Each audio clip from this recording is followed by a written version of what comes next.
Hello, everybody, and this is another episode of Behind the Ropes Media.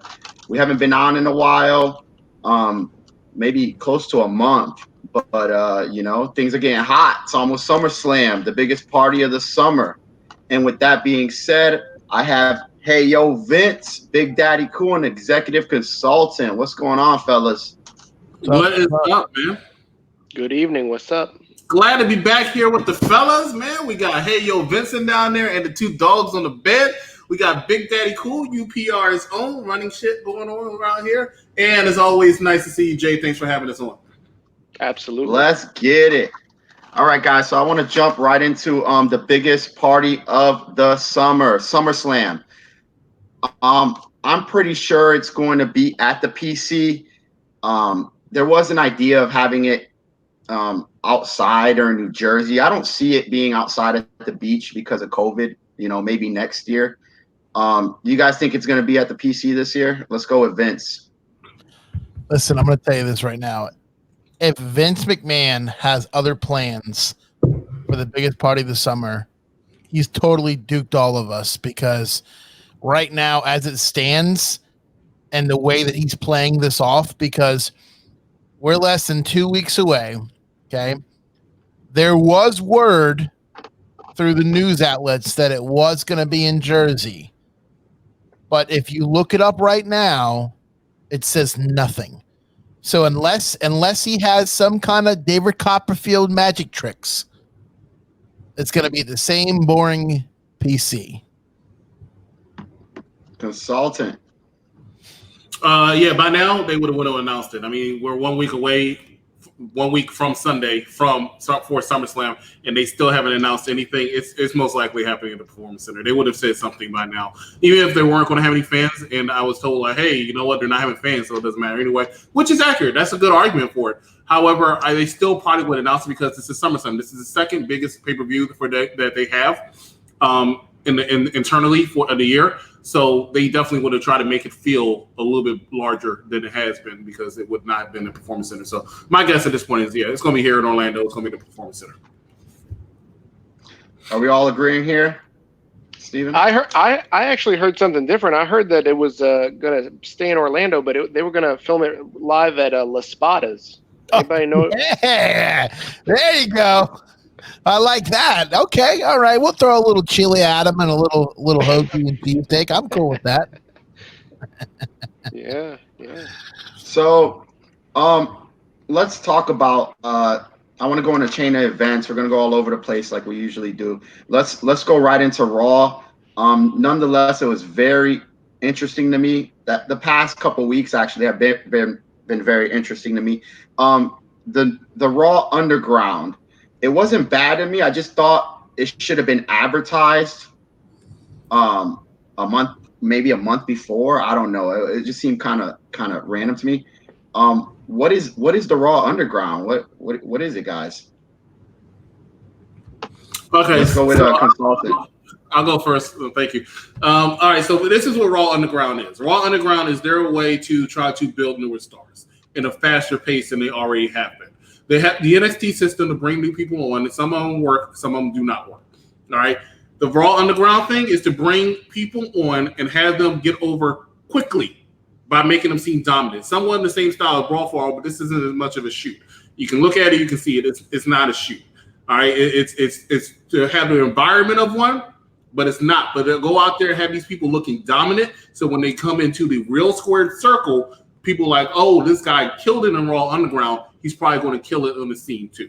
So it's just a quick way to get people a little bit of heat and a little bit of fire under them. Vince, do you like it? Should it have been advertised? How do you feel about Raw Underground? Interesting? No, I actually hate it, and I'll tell you why. I was reading actually a news story, a couple news stories this past week, that the girl that was facing Shayna Baszler, Emily Anzus, I can't say her name right. I'm saying it wrong, which pisses me off because she's an actual MMA fighter. They told her not to use moves that she was taught, which to me was bullshit.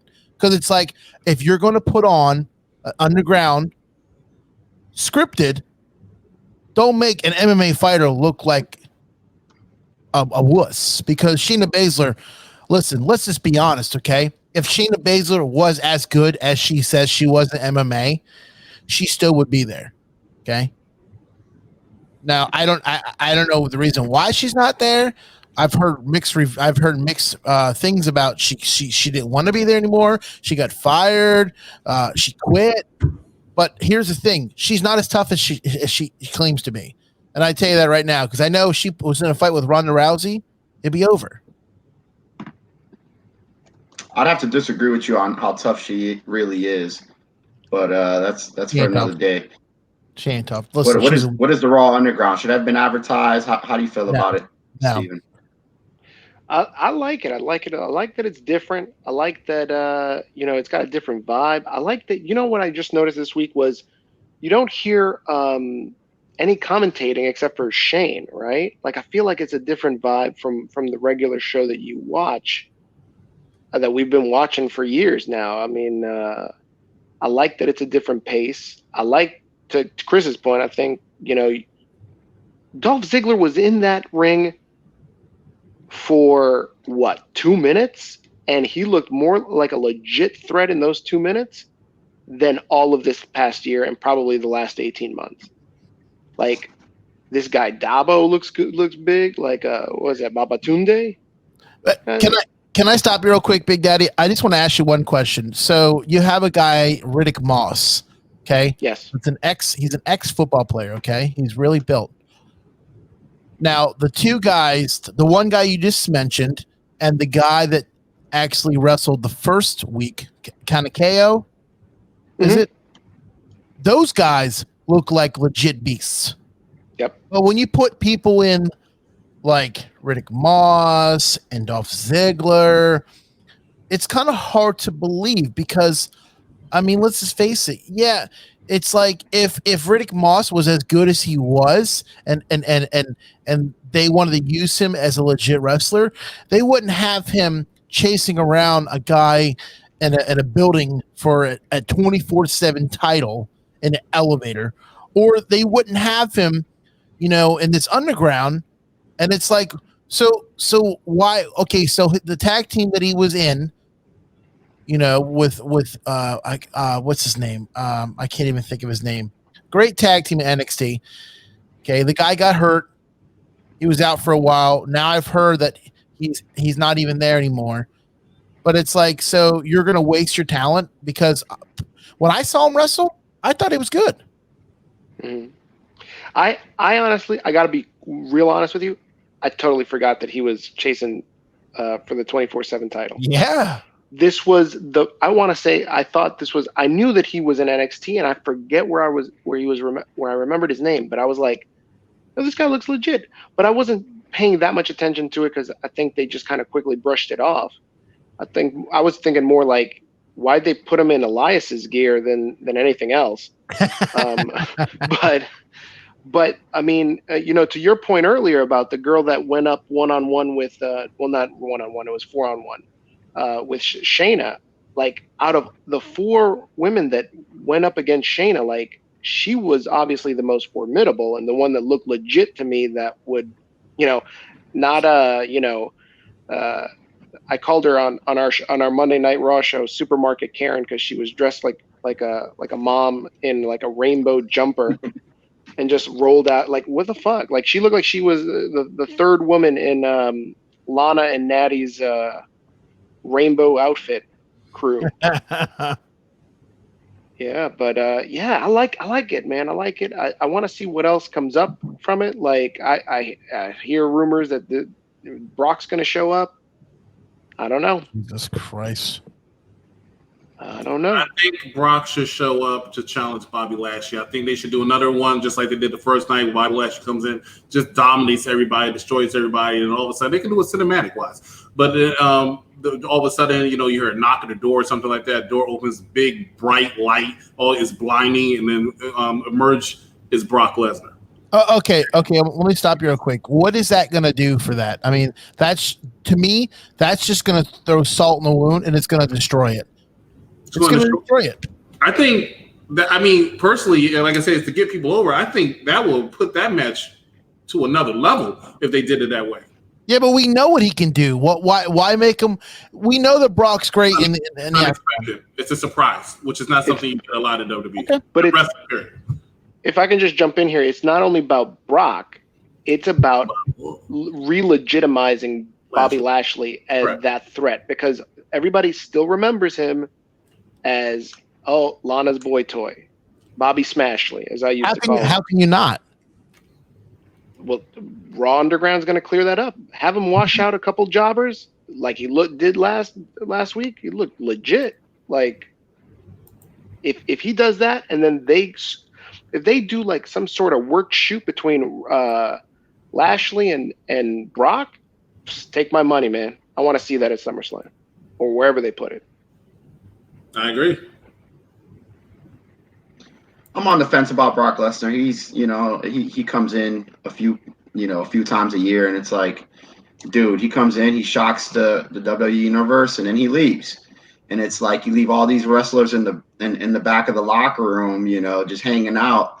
When a lot of these guys, they've been working hard, So as a WWE employee, me personally, if I was sitting back in the locker room and I see Brock Lesnar coming in once every blue moon, I'd be a little upset about that.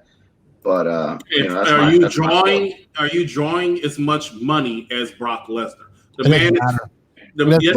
man has been in the business for years. It doesn't matter. It doesn't matter. He's still getting paid, huh? The man, listen. It doesn't matter if you're. Listen, this is what everybody has to learn. Okay. Vince McMahon needs to die, okay? He needs to die. He needs to get hit by a truck. He needs to fall the fuck out of a goddamn plane, okay? Because he is not business anymore. He is ruining WWE. Now, you can shake your head and you can give me the looks, but I'm going to tell you this right now. You both know, and Jay knows, that Triple H is a better person behind the scenes than Vince McMahon will ever be. Vince's time is up. He needs to die. Can I ask you a question? Oh, go ahead. Finish. I'm sorry. Go ahead. No. If you guys think that's what's best for business is for Brock Lesnar to show up every little second, or every little, when things are shitty, come in, beat somebody up, win the belt, okay? Then he's got to piss off for 2 weeks, 3 weeks, a month, come back, destroy somebody else, and all the people, like Jay said, have been working hard, get pissed on. And that's bullshit. That's total bullshit. That's not good for business. All right, so my question is, why do you think that Triple H runs a better business than Vince McMahon? I'm not saying he does or he doesn't. I have all the respect in the world for Triple H and what he's done. But why do you think he runs a better business? Because Triple H knows the business now. Triple H is in. Listen, Vince McMahon's not at the PC, ever. He might show up. Vinnie Mac might show up strolling with his little strut every once in a while. Oh, Vinny's here. Oh, he's here. He comes. He's definitely at the pay-per-view. He's not at the PC like Shawn Michaels is with him. He's not there with Triple H like Road Dogg is. He's there all the time. He flies all the time from Hartford to Orlando when he's needed. And the other reason why I think is because he's building these stars. This is the problem with WWE television right now. Triple H has these stars. He builds these Ricochets and EC3s and Eric Young from what they were in TNA and brings them into WWE and builds them up with these groups like Insanity or Ricochet, where he freaking jumps from a building in front of freaking Velveteen Dream and he drops his pants like, where the freak did you come from? You guys remember that? Because I do. Now all of a sudden, what's Ricochet? He's a jobber. He's a jobber with his joke partner. That's what he is. He's a jobber. So what I'm trying to tell you is I think Triple H knows the game, and I think when they go to Raw, McMahon shits on him like he always does. They give him. So now we trying to find out. So the main event this past week was Randy Orton versus Kevin Owens. Kevin Owens is from NXT. Randy Orton came from a class before NXT. The champion right now is Drew McIntyre, who came from NXT. Right? Yeah. United States Championship champion is Apollo Crews, who came from NXT. Right? You are aware that most people come from NXT, and not everybody can be on top at the same time. NXT has their fair share of jobbers. I get it, but you have to understand something. Listen, they know who's big and they know who's good. And McMahon, dude, look what they're doing. Aleister Black. Aleister Black was so over in NXT. His gimmick is so great. Now what are they going to do? They're going to probably bring him back as a school teacher. And that's what McMahon is. He's going to bring him back as a freaking school teacher, and he's going to have a ruler in his hand. He's going to come down there and go, class, here, let's get class going in. Come on, guys, let's start the class. You know what I mean? Like, to me, it's like, dude, use these guys the way Ricochet, okay? He's not the greatest wrestler, but I'm going to tell you what, Ricochet reminds me of like Juventud Guerrero, Ultimo Dragon, like cruiserweight guys in WCW that actually gave a shit. They put a great match on. Ricochet in NXT put a great match on. What does he do now? He does nothing.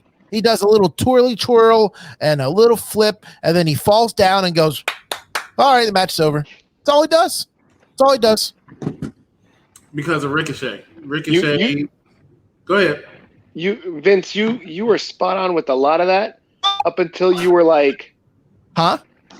You were spot on with almost everything up until you said, look at what they did with Insanity. You really think Insanity was going to get over? Okay, listen.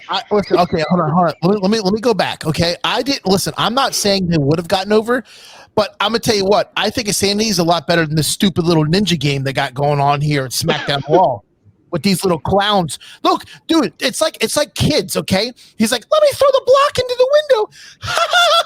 It's like, really? If you're as bad as you say you are, you don't laugh and like run around like little children. You throw the brick. You smack somebody in the face, you walk away. These are children. Insanity was a group that was feared. Okay? All right, it's going to drive me crazy. Let's drop the N. Their sanity. Sanity. But they might not have gone over on Raw or SmackDown, but I'm going to tell you what, they did their job at NXT, and they might have moved up, and they might have gotten squashed or gotten dismantled by McMahon. But what I'm trying to tell you is this new group that they got going on now is stupid. And it's like, you want to know what a faction is? Look at all the factions they've had in the past. Look at the factions they have had and anywhere you go. That's not a faction, man. I'm telling you right now, it's going to be some stupid people that have been sidelined for freaking 3 years. It's nobody good. Listen, Vince, I have a question. What's up? I have a question. Guys like Zack Ryder, right? They had no room for Zack Ryder. Let's be honest. You have no room for a guy like Zack Ryder with WWE. You got Brock Lesnar coming out still. You got all the legends, whoever else. And then he goes to AEW, and they utilize their wrestlers over there, which we all we're all different. We have different perspectives about AEW. So. Do you think guys like Zack Ryder should be coming out to the ring besides Brock Lesnar or whoever's selling tickets?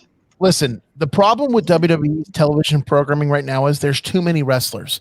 There still is too many people. Okay, they eliminated a bunch when the pandemic was going on, but I feel like they eliminated guys that they shouldn't have eliminated, like FTR. And the Good Brothers, I'm telling you what, you might give me the smile, Big Daddy, but I'm telling you right now, the Good Brothers are going to be freaking stars in TNA, and FTR, they're going to freaking run AEW because they're both good tag teams. They come from a generation like the New Age Outlaws. Okay, that's how good those guys are. Okay, they're not Hall of Famers, but they remind me of the New Age Outlaws. They come in, they do their job, they don't give a shit, and they leave. With Zack Ryder, when he came in, was a joke, okay? He had the stupid internet title. He did this, like, woo-woo bullshit. Nobody took him serious. Then all of a sudden, like Eric Young, when Eric Young went to TNA, they started him off as a stupid jobber. I thought at one point he was Shark Boy, wasn't he? Shark Boy at one point, like he was a stupid character. I thought he was.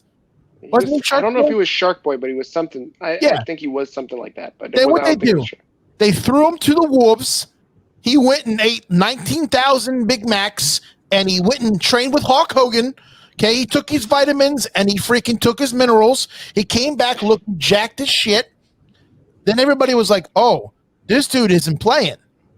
He still wasn't as tough as you thought, but he still came back better. Now, Zack Ryder, you're taking a guy from like Zack Ryder, you're putting him on the main roster, you put him at WrestleMania, he wins the Battle Royal as the Intercontinental title.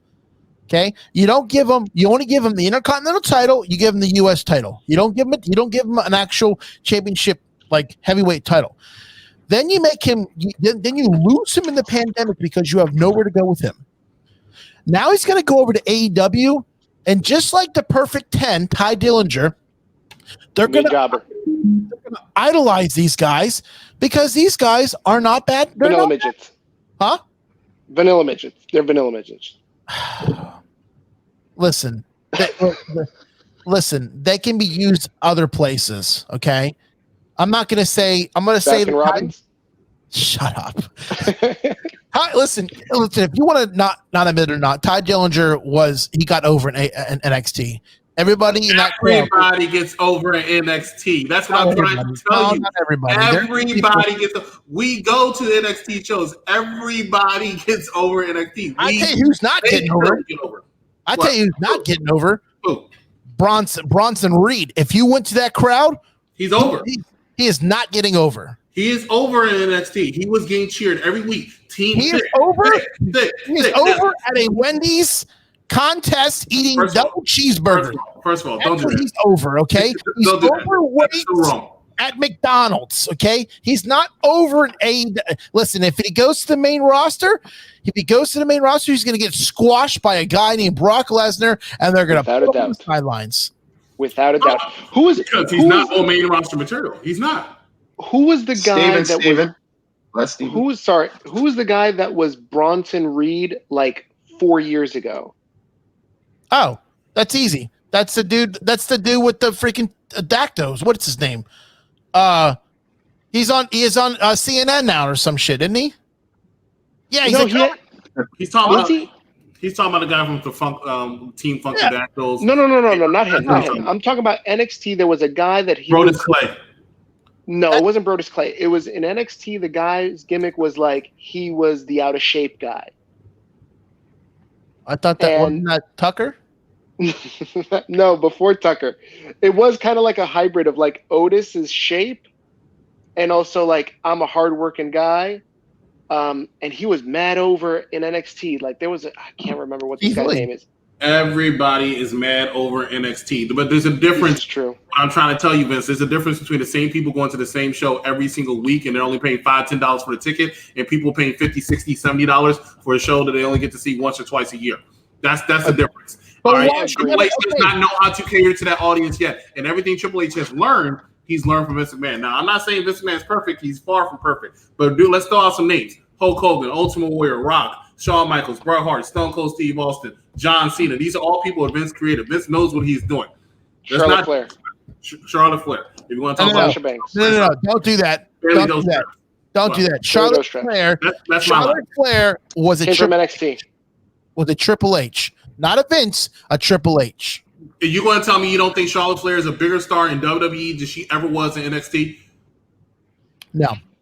Yes. Yes. No, that's debatable. Charlotte Flair is a former Divas champion, the last Divas champion, a 9-time really, women's champion on Raw and SmackDown, main evented a WrestleMania, okay? Main evented WrestleMania, first ever in Hell in a Cell. Trust me, Charlotte Flair is bigger in WWE than she ever was in NXT. She's getting movie offers now. Wait, you say I'm not saying she wasn't big in NXT, but she's bigger in WWE. Hold on, you say she that. Even look right in NXT. Jay and I were talking about that when she was appeared in NXT earlier this year. He might not admit it, but we looked at each other and said she don't belong here.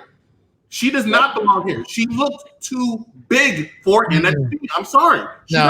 No, I'm gonna tell you this right now.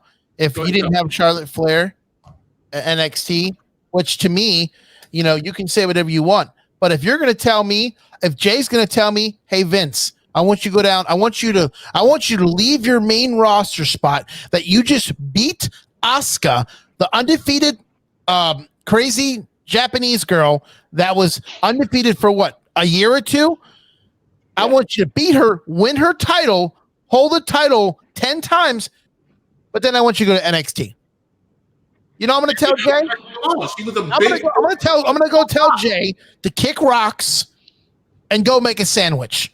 Because Why to would me, you tell him that? Because NXT's beneath you? no, because that's a slap in the face. Because NXT's a lower brand. That's a slap in the yes. But I'm going to tell you this right now. When she went there, that place went crazy, and I'm going to tell you this right now. More people wanted to go. And when Charlotte was there, that place was wilder than it ever was because just like Finn Balor, when he came in there, he shook the place because they know they need stars like Charlotte and Finn Balor to cover their asses when they move up people like Adam Cole and Keith Lee and Undisputed up. Because I'm going to tell you this right now. If Undisputed Era leaves this year, you better pray to God that AEW doesn't get some ammo, because if they leave, NXT's doomed. They got ammo. They got Mike Chioda. Oh yeah. Okay. You know what, Vince? I agree with you. The development of these superstars, I think for a lot of them, were initiated at NXT. They were homegrown from NXT. I agree with you. But I want to talk about, since you're talking about NXT and Charlotte Flair moving up and down, I want to go into Rhea Ripley. She's trending on social media for stating that her career kind of took a back step after WrestleMania. Oh, do you think that's so? Let's start with Steven. Steven, do you think Rhea's career took a back step after Mania? Yeah, let's be real. I mean, it happened because, she was stuck. The COVID thing happened and she was stuck where in Australia, right? There was like visa issues. So No. She was here. Was she? I heard that she was stuck. No, that was bullshit, dude. Because when me and Jay met her before the COVID, she was talking about going back, and then when listen, hold on, real quick. WrestleMania happened way after the pandemic, so she wasn't allowed to leave because of COVID. So she was here. Then why was she off TV? I thought she was hurt. I could have sworn she got hurt, and that's why I kept reading that it was just all visa issues. No. Mm-mm. No, because I asked her. I asked her. I went on Instagram and asked her. And what did she say? She says no. She said they had nothing for her, and she said she was rehabbing. She said she got hurt. She wouldn't tell me why. Hey, dude, if you go on an Instagram and you text Rhea Ripley, she will reply back. Just like I just texted AJ Styles, real name Alan, just about an hour ago, and he replied to me. Wow, what did he say? Well, no, I'll tell you. I'm gonna tell you what I said. Private? I'm gonna tell you what I said, but you're all gonna laugh at me. Okay. I asked him if he had, because I'm on this kick now where it's like I'm trying to like make this collage of like ring gear and shit. And I asked him if he had any extra ring gear he wanted to sell, and he was like, "Yeah, what do you want to buy?" Oh, cool. That's why he responded. It was about money. Interesting. Chris, when you IG Rhea Ripley, what did she say to you? I don't know, something about being a peasant or something. I'll deal with Rhea. I'll deal with Rhea on my own time when I get an opportunity. But I can tell you right now, the reason if her career doesn't turn around, that's exactly what's going to happen to her, and that's what's going to be said to her. But here's the thing. Here's the situation. As far as Rhea Ripley is concerned, her career did go down. They needed to take her off screen. I do believe she was injured and she had to rehab a little bit, so they gave her the championship to Charlotte, because I don't believe Charlotte Flair was actually supposed to win that championship. So what is going on right now is during that time, a women's wrestler stepped up and kind of took over Rhea Ripley's place, and that women's wrestler was Io Shirai. They gave her the championship, and now they're trying to revamp and repackage Rhea Ripley, which is going to end up turning her heel very, very soon rather than later, which I've been calling for the last couple months. So expect that to happen, because I called it. You can take that to the bank. Nice, nice. To Vince, I'm gonna just say this: Vince McMahon is Vince McMahon, and that's the end of it. With the whole, Vince should step down, this and that. He's Vince, and he's just gonna be Vince. I don't know if he should die, Vince. That's a little too I would steep. just be nice about it. Yeah. But but You know, anyways, how you he gonna talks fix- so how you big gonna- about NXT and NXT United and then, that whole atmosphere and stuff like that. The biggest reaction that place will have is if Vince McMahon came out to No Chance in Hell. I guarantee that No entire shit. Yeah, no shit. You know why?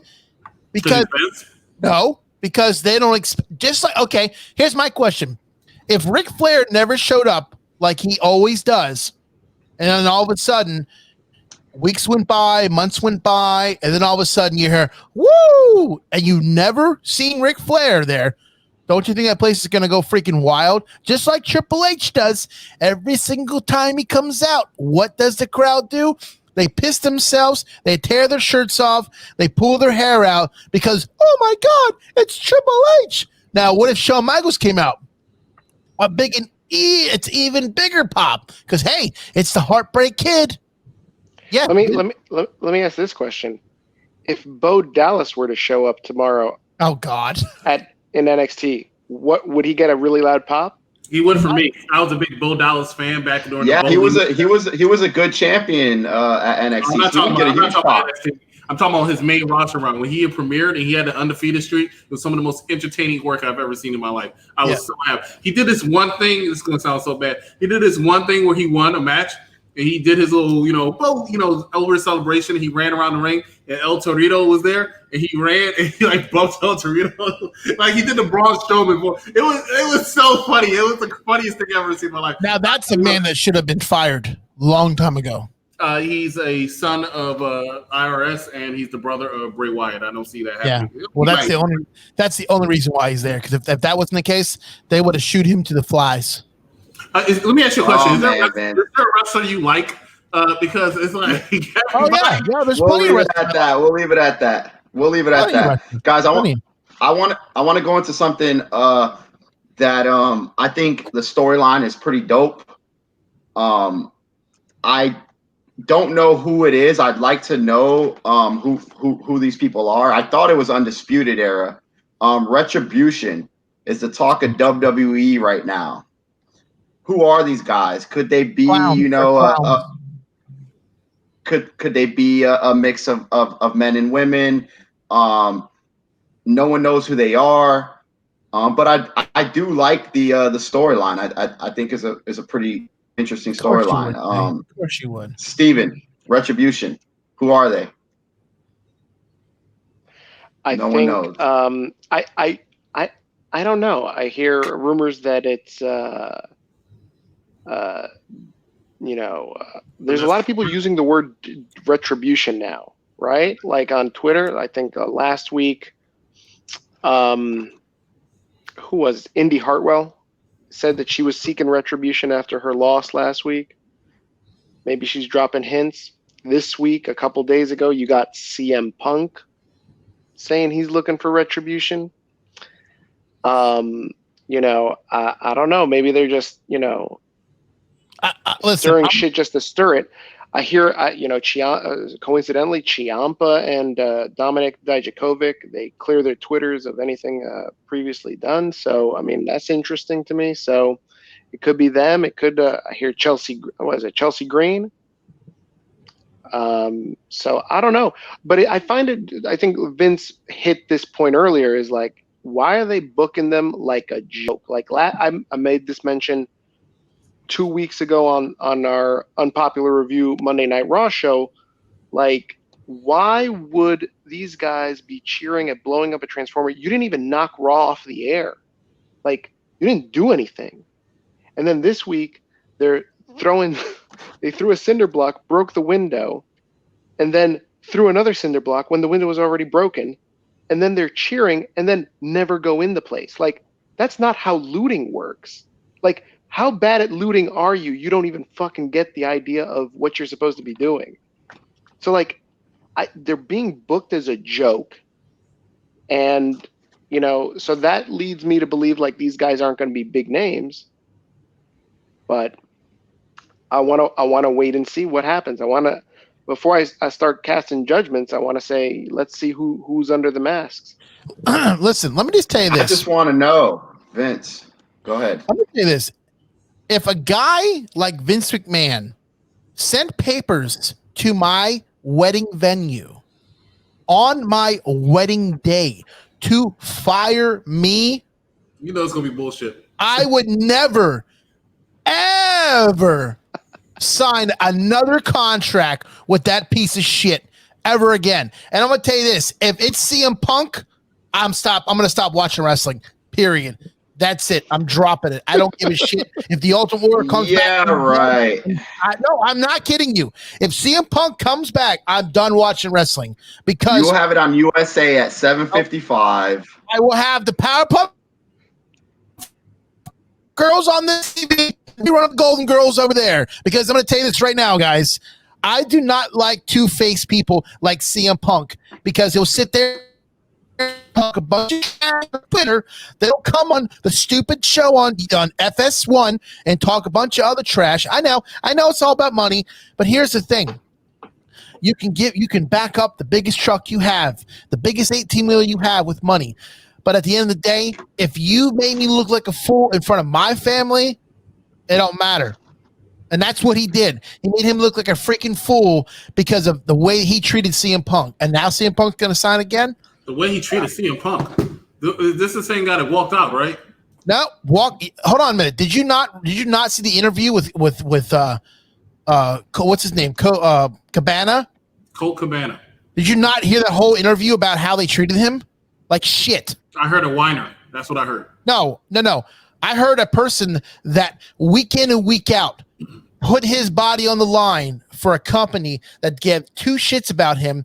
And then the fact that the guy had staph infection in the ring and they still made him wrestle. To me, my friends, it's bad for business. That's bad for business.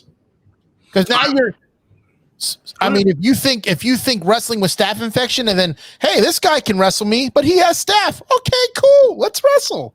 Come on, guys. Let's be realistic. Let's get on the healthy train here because I wouldn't wrestle a guy that had HIV and then he busts his forehead open. Come on. Staph sucks too. One thing that I want to make sure that we are very clear of is I know one of them is Vanessa Bourne, one of them is Chelsea Green. That's without question. However, one of the things that has been brought up to people's attention, and one thing I agree with, is I don't think this is the final five that's going to be in Retribution.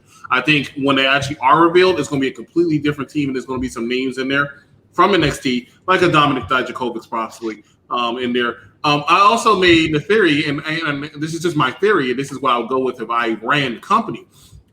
Because of the name and the definition of Retribution, I would actually have these as some of the people who were terminated from the company earlier this year. They came back to try to mess things up because they were upset that they were fired, and I think that'll be a very good storyline. But to do that, you want to have heavy names. You want to have Gallows and Anderson. In my opinion, I will put them in there. I'll put Rusev in there, of course. You know, he's been going around acting like he's retired from wrestling, which I don't believe, and I'm pretty sure most people don't believe. He's going to be back wrestling. So having Rusev. But if you go ahead and you do this way and have stand-ins, then yeah, you are going to take them a joke because they have.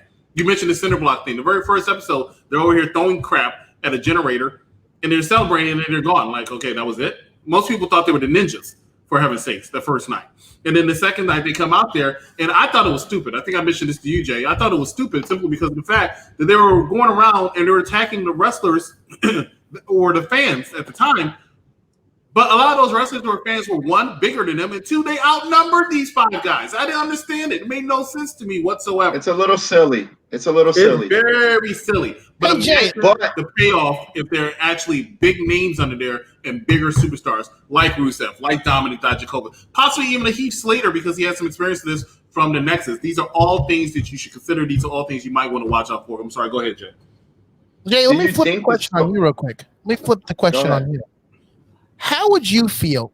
Because Chris just brought this up.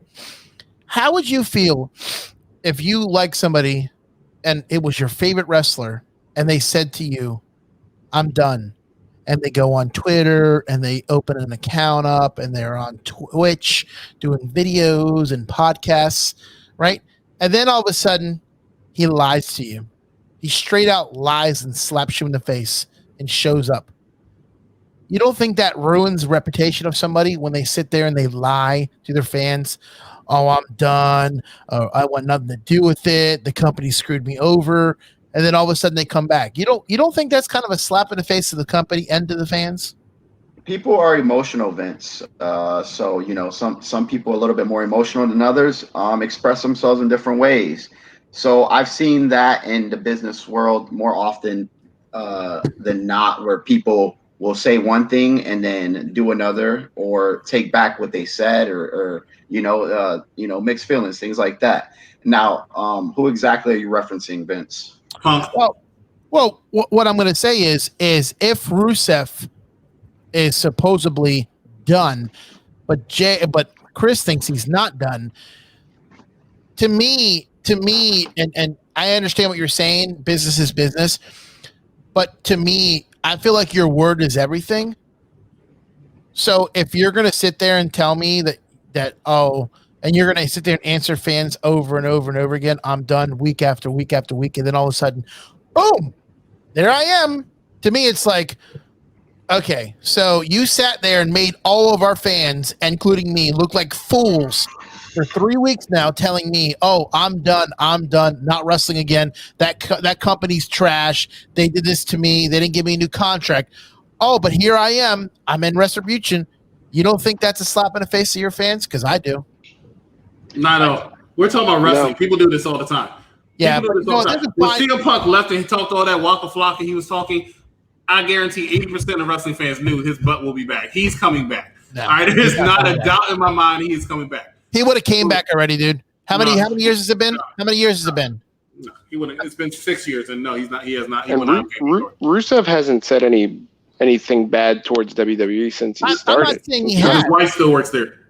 I'm not saying he has, but what I'm saying to you is there are wrestlers that have and have come back, and McMahon's just like, oh, that's cool. You can talk all the trash, but I'll bring you back in, like Bret Hart did. I know that Bret Hart got screwed. I know he got screwed, but still. Bret screwed himself. Huh? Bret screwed Bret, but go ahead. You really think that's the truth? That is the truth. Bret screwed himself. His boss asked him to do something. He said, no, I can't lose to this guy. I don't like him. I'm in my hometown. So Vince did what he had to do. Yeah, Bret screwed Bret. I've had that conversation plenty of times. Bret screwed Bret. Vince did the right thing. Vince screwed Bret, and he had no sympathy for a person, and he had no respect for a person that day in and day out carried the company with the belt better than anybody else that was in that company at that time. And then for him to slap him in the face and tear him down like that in his hometown was a Let me get this straight. It's okay for Vince to sit here. I'm sorry. It's okay for Bret Hart to tell his boss no. Yeah. Vince didn't take care of Bret Hart, even though he's the one that negotiated the deal with WCW to get him that kind of money. That's what you're telling me? He didn't respect him? Vince made the phone call to do that. Said, hey, this is what we're going to do. I'm going to let you out the contract. You're going to make more money in WCW. Only thing I need you to do is to drop the belt to Shawn Michaels, which guess what? Everybody does when they go to a different company. They lose the championship. Yeah, but I disagree with you, consultant. I agree with Vince. That's because you're a fanboy too. Both of y'all fanboys. I'm talking about from business. You two are. You know what? You two are managers. Okay. You want to silence your phone? That was bad for business. I'm sorry. So no. You two are managers, so you're going to be okay with somebody telling y'all no, right? Because where was the Hart Foundation behind that decision? I mean, I understand a lot of decisions need to be made executively, and according to what you think is best for the business. But in regards to Bret Hart, I felt like that decision could have been made emotionally and based on the history of Bret Hart and how much he's impacted the business. SummerSlams, we've been talking about SummerSlam. His SummerSlam match. Champion. I'm just saying Vince could have let that slide, man. You're going to my competition. The biggest company in America at the time, all right? We need not to have our biggest superstar arguably go over and look strong, all right? By beating the person we're going to have the championship to. Hold on, real quick. That doesn't make sense. Okay, I don't understand why that makes sense. Okay, you're right. But here's the question you have to answer. He didn't want to give his biggest star his brightest star a contract that was going to make him happy in a raise. No, he wanted to save the money, and he wanted to give it to somebody else. That's why he left. He want to give it to Mike Tyson. Yeah, fuck Mike Tyson. Who's Mike Tyson? Mike Tyson's the reason why WWE went back and beat WCW. Get the fuck out of here! No way. Hold on, fellas. If you look at the numbers, no way. We're split decision. Well, it's 2-1 right now. Steven, did Bret Hart get screwed over? Did Bret Hart get screwed over? Steven going to disappoint y'all because I already know. Oh man, it's 2-2 now. Bret screwed He Bret. should have did business. I'm sorry. You're in the business to do business, and he should have did. You're getting paid a lot of money. You're getting paid a lot of money. If he didn't want to tap out to him or something like that, hey, let's have a screwy finish, and I'll lose the title that way. He could have did anything like that. Instead, no, I don't want to lose the title. I'm just going to give it up. No, that's not how you do business in the world of professional wrestling. You lose out. There are people who left TNA and went to WWE. What did they do? They lost. So, Steven, you're telling me Bret Hart gives us 2 weeks notice and he wants, specific, he's asking for certain things to be done. You're telling me you're Vince McMahon. This guy basically helped build the foundation of WWF in the 90s, and you can't give this guy what he wants? No, because what if he shows up with your belt on the other show? Which Eric is known to already had to try to do. He did that with Medusa. That's the famous thing. People I don't see that happening. You don't see it happening, but you have to stop thinking with your heart and start thinking with your mind as a businessman. He did what he had to do. Bret Hart screwed himself. He should have never, ever made that decision. And to go back to what you said, Vinny, if you look at the numbers, the ratings of Raw and Nitro at the time, when Bret Hart left, their ratings actually started going up slowly. And it was because Bret Hart left and everybody was curious about what happened. And then when Mike Tyson got on, the ratings went up even more. So, yes, that was a good investment that he made. By dumping Bret. The Attitude Era had a lot to do with that. The Attitude Era had a lot to do with that. It had a lot to bring the eyes on the product, is what I'm saying. When they saw, at first everybody was just so happy with NWO. Oh, I'm watching NWO. They're doing the same crap every week. I'm watching NWO. But then they saw Mike Tyson's on, who was a big draw at the time. Very big draw.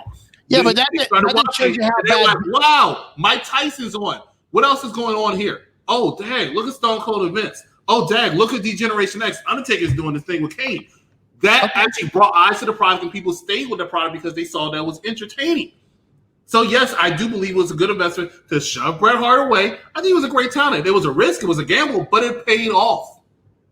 And Bret Hart, if he was as loyal to the company and Vince as he claims he was, has been showing, he should have just taken the L. I'm not happy with it, but I'm going to take an L. Let's not have me lose cleanly, but I'm going to go ahead and take the L because I understand. And I appreciate you for everything that you've done for me and the fact you're still trying to take care of me because he didn't have to go ahead and do all that. He could have just released them. Here's my question to you real quick. What if you think so you think that was best for business? Okay. So let me just tell you this. So for to bring Mike Tyson is, to me, that's a slap in the face to the company, and I'll tell you why. That just shows you you have no credibility of your roster, of who you have on the roster. So you have to bring in a man like Mike Tyson, a boxing champion legend, to get your ratings over. Can I ask you a question? Can I rebut with that? You are the manager and part owner of La Spada's. Great sandwich place in Orlando, right? Around the corner. We go there for lunch and everything like that, all right? Matt Riddle is a big star. He has eyes. You brought in Matt Riddle. You took videos of him. You posted it and everything like that. Do you not have trust in your cooks to bring people in, or did you want Matt Riddle to get some advertisement going? What did you do? Nope, nope, none of that. Nope. No. I'm gonna tell you this right now. No, it was none of that. No. You can have fun. Hold on. Tell me. But when you do that, I want you to know that if I actually control the stream, I'd be putting a picture of Matt Riddle taking a picture with the Spada shirt right now. What is that going to happen? So go ahead and tell me. Go ahead and make this make sense. Go ahead, bro. Make it make sense. Listen, Colton and Big Daddy and Jay, let me just explain to you, okay? Yeah, Hogan up there. Yep. Okay, hold on. The only reason why I brought him in there was because I knew it would be good publicity. But good for business. Yep, I agree. So you agree with Vince? But with that being said, My business is strong enough to not bring Riddle in. I only brought Riddle in was because Riddle wanted to come in. I never asked Riddle to come in. Chris and Jay, you were both there that night. I said to him, "Peace, Matt. I'm leaving." "Oh, you leaving, bro?" "Yeah, I'm leaving." Well, he goes, "Well, I need to come in your shop one day." I said, "I'm there, man. Come whenever. Maybe I'll come tomorrow." "Okay, cool." He said it, not me. I didn't ask him to come. He did it on the kindness of his heart, and I appreciate it. And I'm glad that he did, because you know what? It did bring some business, and it made viewership on my page, 5,000 views. So thank you, Matt Riddle. Go ahead, Tyler. But I'm going to say to you, I didn't plan it, and I wasn't banking on it. Mike Tyson and WWE with Stone Cold Steve Austin, Shawn Michaels, WrestleMania 14, they were banking on that because they had nothing else. They had no storylines. Mm-hmm. They had nothing for the audience. So they brought a legend in like Mike Tyson. Actually, no. The last one. They had Steve Austin. True. They had storylines, stuff like that. But what I was saying is people still were watching NWO WCW. But because Mike Tyson was on, they actually said, hey, let me go check out and see what's going on there. That first initial battle between Stone Cold and Mike Tyson when Vince was in there and they pushed them, they had the shoving contest, still is a very hot scene. So hot that your precious AEW decided to copy it 2 months ago to, everybody makes this little joke about, hey, this version and the Wish version. The AEW version was definitely the Wish version of what happened. It was not. I agree. So, you got me there. I agree. Good gamble, because even if you think he should, it was a crapped on the company, those people still had jobs after and made money after, because everything went up from there. For 3 or 4 years, WWE was very, very lucrative. Very lucrative. Well, let's listen real quick. I'm trying to hijack the show real quick, Jay. Let me just throw one question out there. What did everybody think about AEW or NXT tonight? What was their opinion on NXT? Jay's here. I forgot what Jay sounded like. I'm sorry. Go ahead. Jay, what does your voice sound like? I forgot. It's like a tornado in here. This is great. I'm loving it. Jay, what did you think about NXT tonight? What did you think about NXT? I thought it was. I'd give it a B- because I'm a big NXT fan and the reviews and everything. I like seeing the new stars from the PC and stuff get more television time. So I'd probably give it a B-, but the matches themselves, they're average matches. But I don't know. Cool. Did you like NXT? Daddy, go ahead. Tell me what you thought. I'm going to tell you the honest truth. I didn't watch it. Okay, cool. I had a hot date. I didn't watch it. But I heard Velveteen Dream. Speaking of NXT, though, yeah, let's briefly talk about Velveteen Dream. I'm happy he's back. I'm a little surprised he's back. I think it's what's best for business is him being back. Are you guys shocked by the return of Velveteen Dream? He's, I think everyone's just been warming the seat up ever since he was injured by Roderick a while back. I think, people were just warming his seat up for his return. Velveteen Dream, he lives his character inside the ring and outside. You can see Velveteen in the streets, and he acts the same exact way he does when he comes out to the ring to a fan. Do you guys like the return of Velveteen Dream? Do you think, it's what's best for business? I'm going to tell you this right now. Because I kept hearing rumors that he was gone, that this whole thing with the boy pictures and the little boy pictures, I heard that was getting worse for him. I heard 3 more people came up and said something to WWE about it. So I really thought he was done. Like, I'm very surprised, but I'm happy that he's back because I'm hoping, because I think Velveteen Dream is a great character. I'm just hoping that all was just made up bullshit. Big Daddy? To answer Jay's question, I think it was a surprise. I thought they'd sit on him for a little while longer, but these ratings with AEW is a problem. So they needed to pull the trigger and do something dramatic, and he was definitely a surprise. I was following along. I wasn't watching either show, AEW. I usually watch AEW. because I need to know what vanilla midgets are up to. Oh, wait a minute. Hold on a minute. Wait, what'd you just say real quick? I didn't hear that correctly. Oh, I said I watch AEW because I need to know what vanilla midgets are up to. Oh, okay. Chris, did you hear that, Chris? Yeah. Did you hear what he said, Chris? He watches AEW. Okay, I'm just making But sure. it's not for the reason you think. If you let him finish, he'll tell you he's not a big fan of AEW. Yeah. No, So, I like Steven, some of the stuff. Are you With comfortable with Velveteen this fast after all the allegations? Yeah, because I think a lot of that, like, I mean, I think it's easy to not even Photoshop. I think it's easy for you to like screenshot any part of any text message conversation and then make it out of context, right? You know, if there's a conversation, and again, I don't know Velveteen from a hole in the wall, or what he's up to, you know, but I'm sure the police get involved all the time.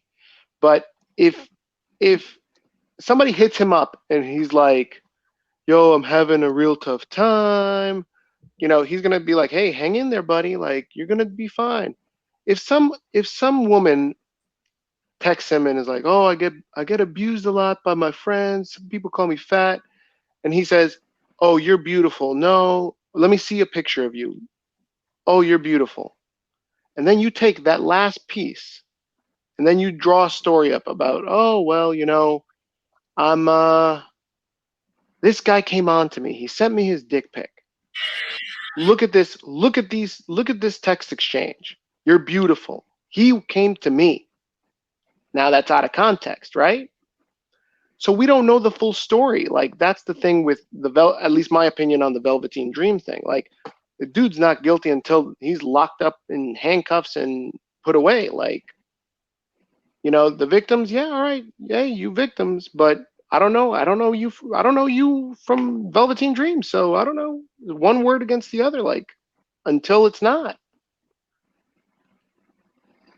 I agree. Consultant, can you concur?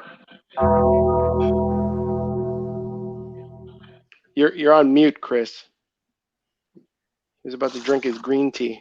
Yeah, I'm about to. It is green tea. I might have to bury Velveteen. So I think this is just a ploy from WWE because they need to get some ratings. I really do. There's no reason to bring him back. They should have kept him on ice a little bit longer. Now, let me explain something.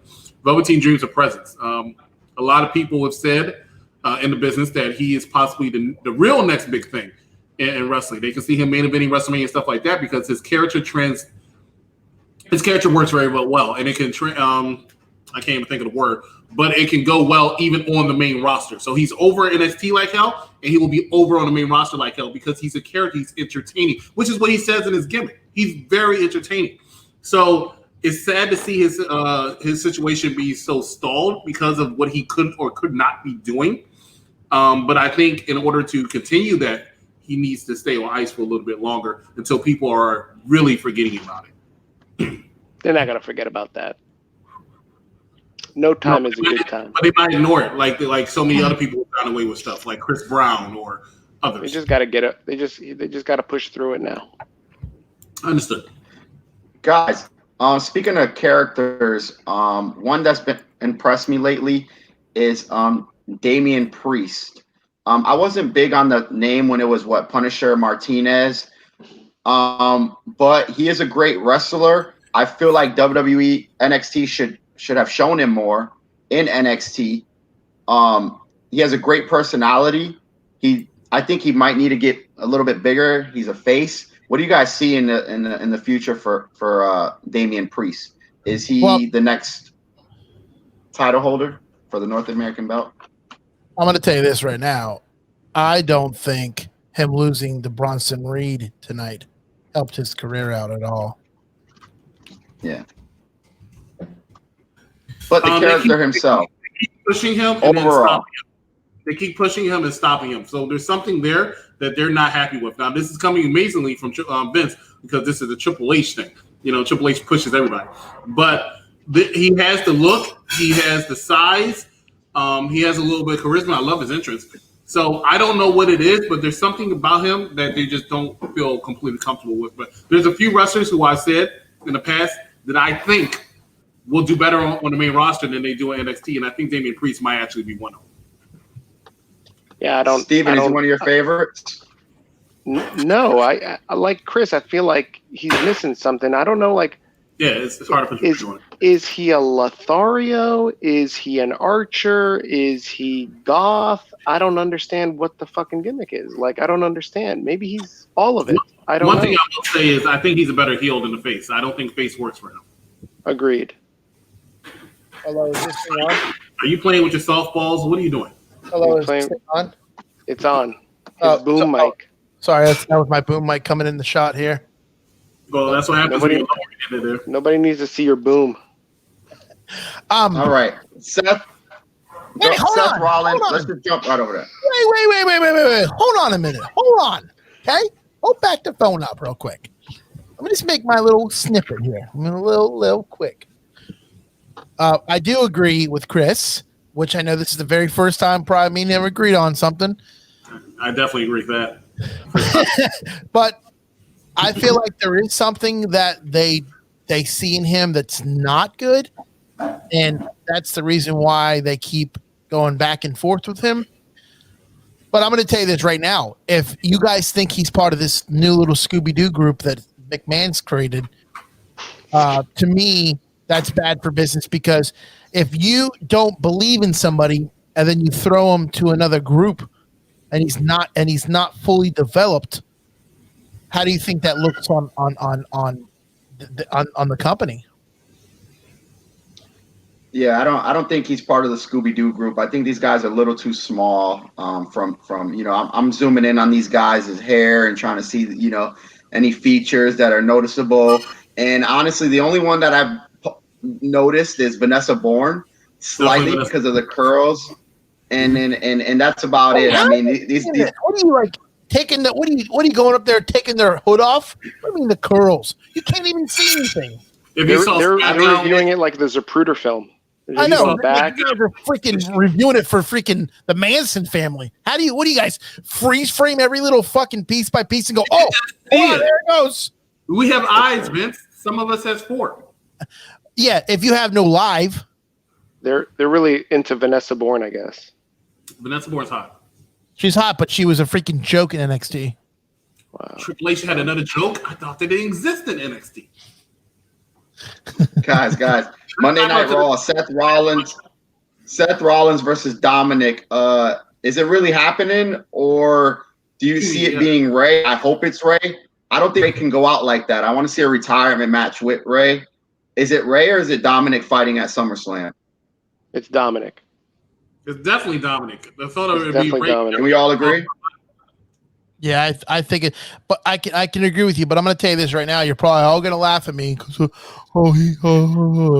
it often. I'm going to tell you this right now. That was despicable to me. Like, I don't give a shit if Dominic says, "Hey man, beat me the shit up with the freaking kendo stick." To me, that was despicable.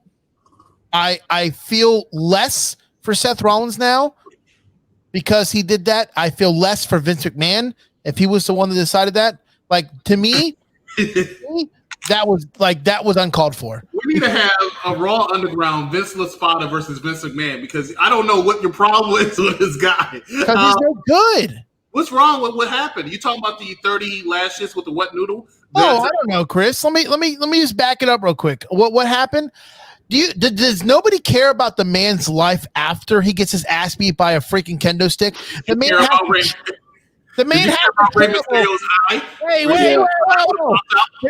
The man has to travel 6 hours on a plane, maybe even 7, back to San Diego. Okay, what are you gonna do? Have him wear no shirt and have him put a seatbelt on? Like, to me, let's. I mean, like, I know it's business, and I know it's like he probably said, "Hey, kick the shit out of me." Let's be honest, guys. I mean, was that really neat? Was that really needed for? Like, did we really need to see that? Necessary?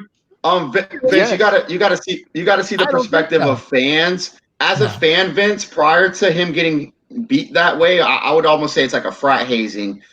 You think Dominic was tough enough? Did you think he was tough enough prior to Monday night? Did you think he was ready to fight Seth Rollins? Because I agree with you, Vince. It was brutal, but they had a show. You turned it off.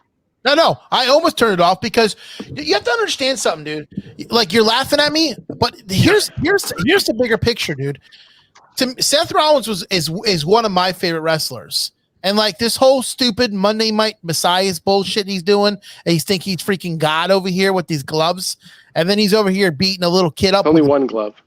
Okay, one glove, whatever. On his jerk-off hand. Okay. That's where he puts the lotion.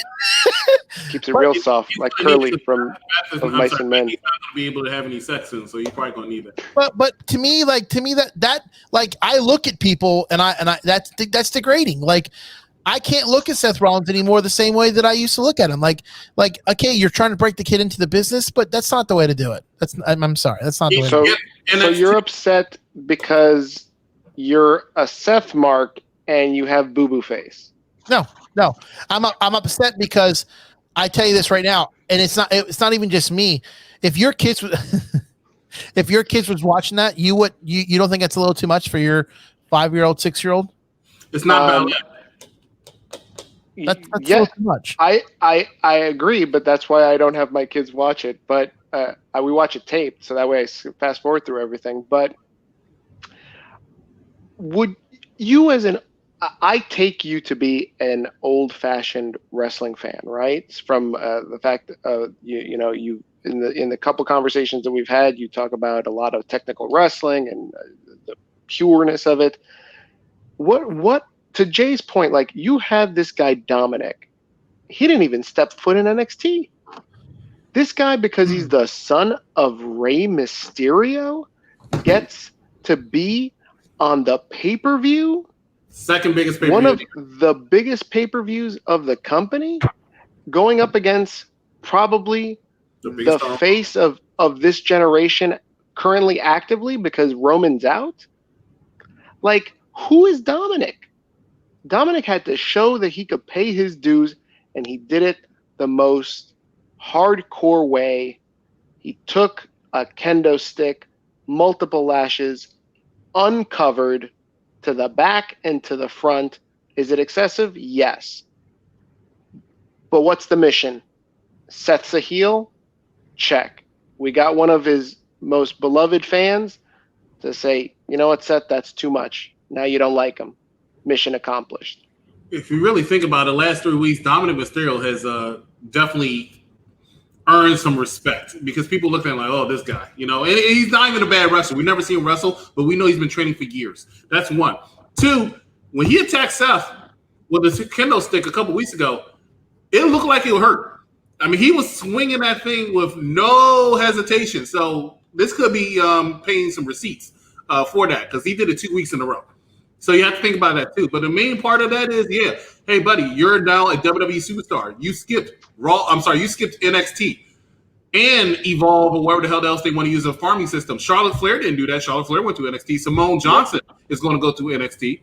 Yep. All right. So what? Let me hear a question real quick. Why do you think it's fair? Like, if you're one of the wrestlers in the back, why do you think it's fair that he skipped all them? I don't think it's necessarily fair. I'm not. But he had to pay dues. But it's the way they had it happen. I don't think that's the way to do it. I mean, honestly, if I'm one of the boys in the back, I might go up to him and be like, "Hey, man, you took that like a champ, but I still don't think you earn your respect. That doesn't. You don't earn. So you want to be the next guy to give him 30 lashes with the Kindle stick?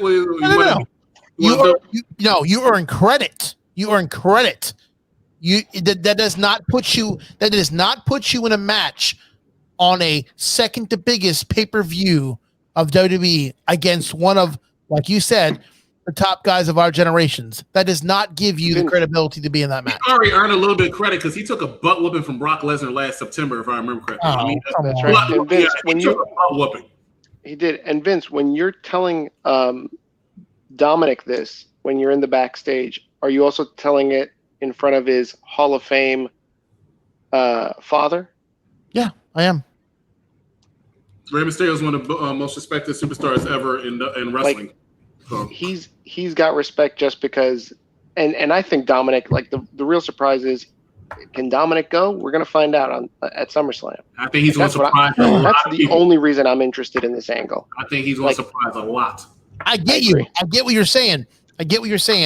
But who do you think? Okay, out of all the wrestlers that are in there right now, okay, who's one wrestler right now on the roster that's not there that has a Hall of Fame father that freaking paid her dues, and she did not ride any coattails whatsoever to get in there. Sasha Banks? Huh? Sasha Banks? No. Sasha Banks. Who?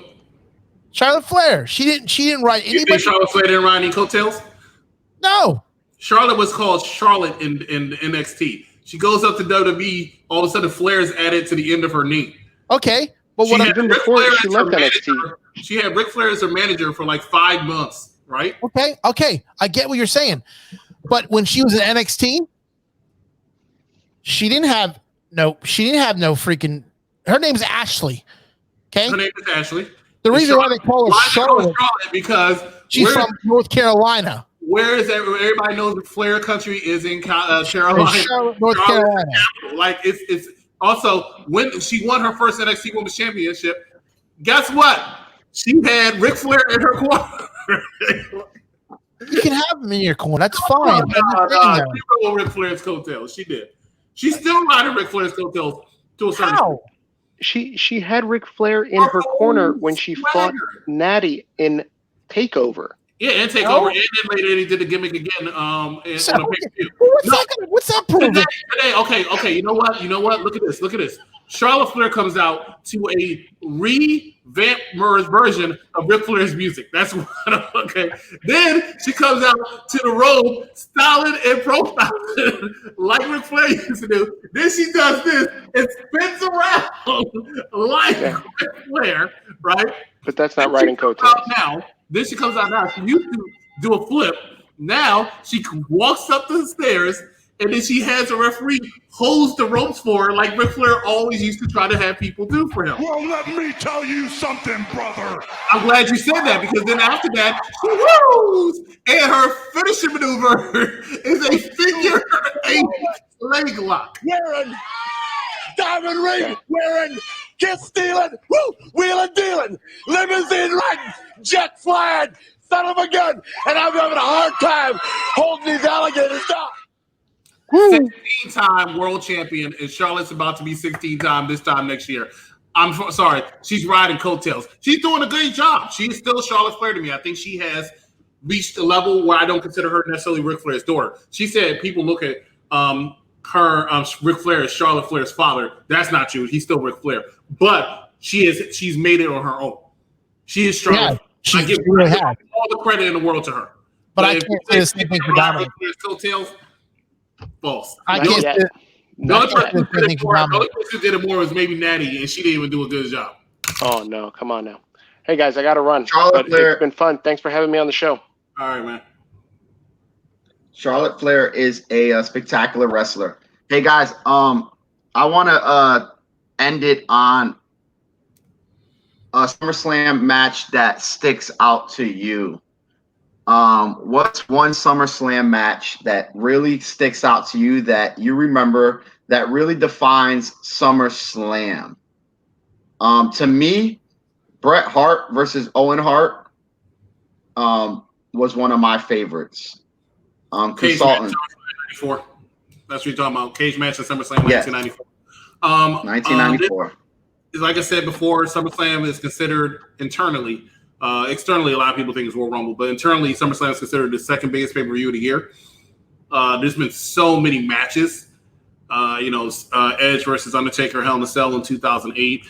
We just watched the other night Brock Lesnar versus CM Punk 2013, which was a very good match. There was a ladder match Cena versus Bryan in 1998. Cena versus Bryan in 2013. Brock versus Lesnar. Brock versus Lesnar, no. Brock versus Rock in 2002, but I'm more Rock, for 2002 for Shawn Michaels versus Triple H in the unsanctioned no disqualification match, was a phenomenal match. Angle versus Lesnar in 2003. But my definitive SummerSlam match actually it's a more recent one, came in 2016. John Cena versus AJ Styles, which is one of my favorite matches of all time. It was a great match. Matter of fact, we'll be watching it sometime in the next couple of days. I'm sorry to spoiler alert there. But it was a great match, and that's my definitive best SummerSlam match of all time. John Cena versus AJ Styles, 2016 SummerSlam. Great. I got one, but then I got a second one that I think kind of defines our era. I think the very first one that I'm going to have to say, and I just saw it a couple. This is really cool. I actually got to, when I'm not bragging, but I actually watched it at Ale House with me, Riddle, and Lewis, who's 92, Luis, Damian Priest. Yeah, it was Bulldog and Bulldog and Brett. That was a fantastic, great match. And then finding out about the backstory about how about Bulldog was totally smashed the night before, and Brett pretty much carried the whole match because he was still hungover. Was that for the Intercontinental belt? That was for the Intercontinental Championship. That was one of the only times the Intercontinental Championship main event at the pay-per-view, SummerSlam 1992, Wembley Stadium in front of 80,000 fans plus. So yeah, it was the. I also think Undertaker versus Undertaker. 1994, the same SummerSlam that he mentioned earlier, SummerSlam 1994. That was actually the closing main event of that match, Undertaker versus Undertaker. I think that was kind of cool because that was a spectacle. It wasn't really a good match. No, I'm not saying that, but I mean, to me, like, you're never going to like. There are defining moments of a pay-per-view. Mm-hmm. You're playing a video game because it's like if me and you were playing a video game, we can all pick the same character back in the day. Now you can't do that on video games. You have to pick different characters. But back then, I could have picked Undertaker, you could have picked Undertaker, and you could have picked Undertaker, and it would have been a triple threat for the Undertaker match. So, like, to me, that was kind of cool. Okay. That's a fair assessment. SummerSlam has produced many great matches. So, it's really hard to pick just one. I'm actually going to do one on Popular Reviews, a best of SummerSlam matches special, just like I did one for WrestleMania earlier this year. So I'm looking forward to that. But, really, really good choices, gentlemen. Really good. Good question, Jay. Great, man. Well, this has been Behind the Ropes Media, and we are definitely looking forward to SummerSlam. The biggest show of the summer, and we'll definitely be back here hopefully next week with Behind the Ropes Media. I'm Jay. This is the executive consultant, Chris, and hey, Vincent. It was a pleasure with you guys, and everyone have a blessed night, and you'll be hearing back from us soon. Before we end this, when we end it, don't get off. I want to talk to you guys about something. Yes, sir. Yes, sir. All right.